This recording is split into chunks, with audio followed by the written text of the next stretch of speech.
دیکھتے ہیں کہ دوستی کی آداب کیا ہے، دوستی کے حقوق کیا ہے۔ اس سلسلے میں بھی سب سے پہلے تو یہ بات ذہن میں رکھنی چاہیے کہ حقوق کا مطالبہ کرنے کی بجائے اپنے فرائض ادا کرنے پر توجہ دینی چاہیے۔ کسی نے کیا خوب کہا کہ ہر کوئی اچھا دوست جو ہے وہ تلاش کرتا ہے، ہر کوئی یہ چاہتا ہے کہ مجھے اچھا دوست ملے، مگر وہ خود اچھا دوست کیوں نہیں بن جاتا؟ دوستی کو قائم رکھنے کے لیے سب سے ضروری چیز یہ ہے کہ اپنے حقوق کا مطالبہ کرنے کی بجائے اپنے فرائض کی ادائیگی پر توجہ دی جائے۔ اپنے دوست کے حقوق ادا کرنے میں لاپرواہی اور غفلت نہ برتی جائے۔ جس چیز کا حق ہوتا ہے اسے پوری توجہ اور پورا خیال رکھنا پڑتا ہے، اور لک آفٹر اور کیئرفل ہر حوالے سے ہونا پڑتا ہے۔ ایسا نہیں کہ آپ تو یہ چاہے کہ آپ کا دوست آپ کا خیال رکھے، آپ کا احساس کرے، آپ کے ساتھ محبت سے پیش آئے، آپ کی پرواہ کرے، آپ کے بارے میں غفلت نہ برتے، مگر آپ اس کے برعکس جو ہے اس کے معاملات کے ساتھ اس کے ساتھ لاپرواہی اور غفلت کا سلوک کرے۔ تالی دونوں ہاتھوں سے بجتی ہے۔ جب دونوں دوست ایک دوسرے کا حق ادا کرنے کو فوقیت دیں گے، ترجیح دیں گے، تو پھر کسی کو بھی اپنا حق مانگنا نہیں پڑے گا۔ سب سے پہلے دوست کی خواہشات کا احترام کرنا۔ وہ دوست ہی کیا جو اپنے دوست کی خواہش کا احترام نہ کرے۔ قوت اسلامی تو یہ کہتی ہے کہ جو اپنے لیے پسند کرو وہ دوسروں کے لیے بھی وہی پسند کرو، جبکہ دوستی یہ ہے کہ اپنے دوست کی خواہش کو اپنی خواہش پر اور اپنے دوست کی ضرورت کو اپنی ضرورت پر ترجیح دینی چاہیے۔ محمود بن بہران سے کسی نے کہا، ہم نے آپ کے دوستوں کو آپ سے کبھی جدا نہیں دیکھا، تو آپ نے فرمایا، جب میں دیکھتا ہوں کہ میرے دوستوں کو کوئی چیز پسند ہے تو میں اس کو دے دیتا ہوں اور اپنے آپ کو اس سے اعلیٰ برتر نہیں سمجھتا۔ نمبر 2، عزت و احترام سے پیش آنا، رسپیکٹ میں انداز میں پیش آنا۔ دو دوستوں کا تعلق اسی قدر مضبوط اور اسی قدر مستحکم ہوگا جب دونوں آپس میں ایک دوسرے کی عزت و احترام سے پیش آئیں گے۔ ان کی دوستی اتنی مضبوط اور پائیدار ہوگی۔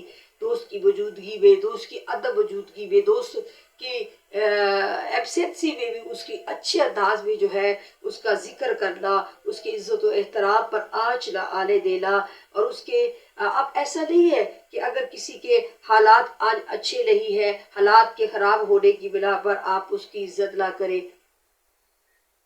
یہ نہیں کہ آج وہ کسی عہدے پر فائز ہے، کسی مرتبے پر فائز ہے، اچھے مقام پر فائز ہے تو آپ اس کی عزت کرتے ہیں۔ اس کے برعکس اگر آج اس کے حالات جو ہے وہ آپ اس کے برعکس ہے یا آپ سے کم تر ہے یا خراب حالت میں ہے تو آپ اس سے عزت و احترام سے پیش آنا چھوڑ دیں۔ آپ کے دل میں اس کی قدر و قیمت کم ہو جائے۔ یہ مصیبتیں، یہ برے حالات، یہ آزمائشیں، یہ تو انبیاء کرام اور ان کے بعد اللہ کے نیک بندوں پر آتی ہے۔ اسی لیے دوست پر آنے والی مصیبت کو کبھی اس کے گناہوں کی سزا مت سمجھے۔ ہو سکتا ہے کہ اللہ رب العزت اسے آزما رہا ہو۔ حضور نبی کریم صلی اللہ علیہ وآلہ وسلم نے فرمایا کہ بندے کے ساتھ آزمائشیں ہمیشہ رہتی ہے حتیٰ کہ وہ زمین پر چلتا ہے اور اس پر کوئی گناہ نہیں رہتا۔ دوستوں سے بدگمانی سے بچنا، دوستوں سے حسن ظن رکھنا، ان پر بھروسہ رکھنا، ان سے بدگمانی سے بچنا۔ جہاں دوستی ہو وہاں بدگمانی نہیں ہوتی، اور جہاں بدگمانی ہو وہاں دوستی نہیں ہوتی۔ بن عبید کا بیٹا فوت ہو گیا، ابن عوف کی سوا سب نے اس کے ساتھ تعزیت کی۔ کسی نے شکایت کی کہ آپ کے دوست ابن عوف نے تو آپ سے تعزیت ہی نہیں کی۔ آپ نے فرمایا، جب ایک دوست کی دوستی پر بھروسہ رکھتا ہوں تو اس کا ہمارے پاس نہ آنا کچھ مانا نہیں، کوئی پریشانی والی بات نہیں۔ پھر یہ کہ دوست کی ضروریات کا خیال رکھنا۔ حضرت آبش فرماتے ہیں کہ ہم نے ایسے لوگ دیکھے ہیں کہ ایک عرصہ تک دوستوں سے ملتے نہ تھے، ملاقات نہ ہوتی، اگر ملاقات ہوتی تو ایک دوسرے کا حال حوال پوچھتے، مزاج دریافت کرتے، اس سے زیادہ نہ پوچھتے۔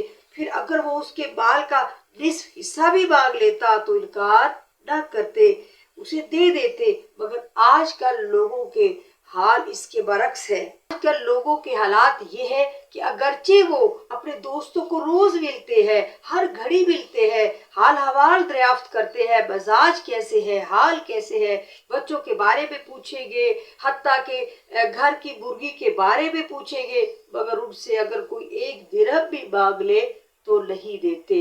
دوست وہ جو مصیبت میں کام آئے۔ صوفیہ کرام کہتے ہیں کہ دوست وہ ہے جسے یہ نہ کہنا پڑے کہ میں ضرورت مند ہوں۔ ایک دفعہ کسی نے بشر حافظ سے کہا کہ میں آپ سے اللہ کے لیے محبت رکھتا ہوں۔ آپ نے کہا تمہیں کس چیز نے جھوٹ بولنے پر مجبور کیا ہے؟ تیرا یہ کہنا غلط ہے کہ اکثر تیرے نزدیک تیری سواری مجھ سے زیادہ قابل قدر ہوتی ہے، تو میری محبت کا دعویٰ کیسے کر سکتا ہے؟